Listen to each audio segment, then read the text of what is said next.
Have a nice day guys! Sa video ito, tuturuan ko po kayo kung paano gawin ang AI prompt na ito. Ito yung pinaka-trending ngayon guys, yung gumawa sila ng rally na AI photos nito. So, sobrang dali lang to guys. Alam ko guys, kayang-kaya nyo itong gawin guys. Pero guys, hindi pa nakakaalam dyan kung paano ito gawin, sundan nyo lang talaga at panoorin itong full tutorials natin na videos para meron kayong matutunan at meron kayong aral na makukuha kung paano ito gawin. By the way guys, kung bago ka pa lang sa channel na ito, huwag mong kalilimutan i-subscribe ang aking YouTube channel at i-hit mo na rin ang notification bell para palagi kang updated sa mga bago kong videos. At i-follow mo na rin ako guys sa aking Facebook account na ito. So let's go, simulan na natin ang ating tutorials. Sa mga hindi nakakaalam kung paano gawin ang mga ganitong AI prompt no, na mga photos guys na napaka-trending talaga ngayon. At hindi talaga to guys mawala-wala dahil napaka-basic lang talaga siyang gawin. Kung paano siya gawin guys, sundan nyo lang itong full tutorials natin. Una guys, kung meron po kayo mga Google browser or mga Google Chrome, click lang yan. And then i-search lang natin dito yung Google Gemini. And then itong unang lumabas ay click natin yan. And then kapag nandito na tayo guys, click natin tong plus sign at upload files. At maghahanap lang tayo dito ng ating photos. So select natin itong photos and video. And then select natin itong plus sign sa taas. And then photos. And then camera, select natin yan.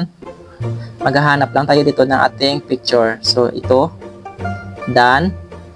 And then yung prompt nito guys, ilalagay ko lang sa comment section.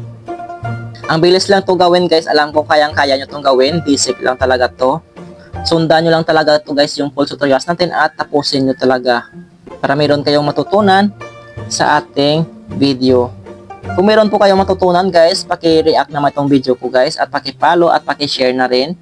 At kung meron ka pang katanungan, i-comment mo na rin sa comment section guys.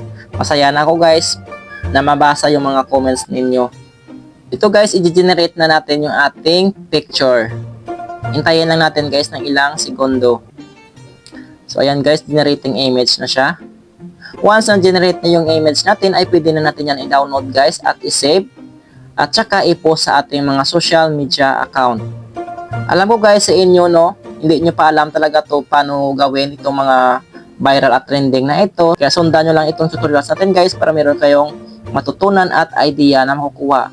So downloading na guys, ayan guys, nakapag-generate na tayo ng ating pictures. So yung prompt nito guys, ilalagay ko lang sa comment section. Sobrang dali lang siya guys gawin at mabilis lang talaga siya. Kaya kung hindi mo pa talaga alam to guys, kaya kung napanood mo tong video na to, siguro guys alam mo na, kaya i-try mo na guys gawin ito. Download na natin to. Long press lang at saka i-download. Pagkatapos natin na ma-download guys, yan, download na natin. I-open lang natin. So nandito na guys, ready to post na siya guys. Pwede na natin ito ipopost sa ating social media accounts. So hanggang dito na lang guys yung ating full tutorials. Kung meron po kayong natutunan, pwede nyo na ito i-share guys at pwede nyo rin i-try para gumawa din kayo ng sarili ninyong AI prompt na ito. So huwag nyo kalimutan guys, i-follow ako at i-share itong video natin kung nakatulong ako sa inyo. Thank you so much for watching. Bye bye!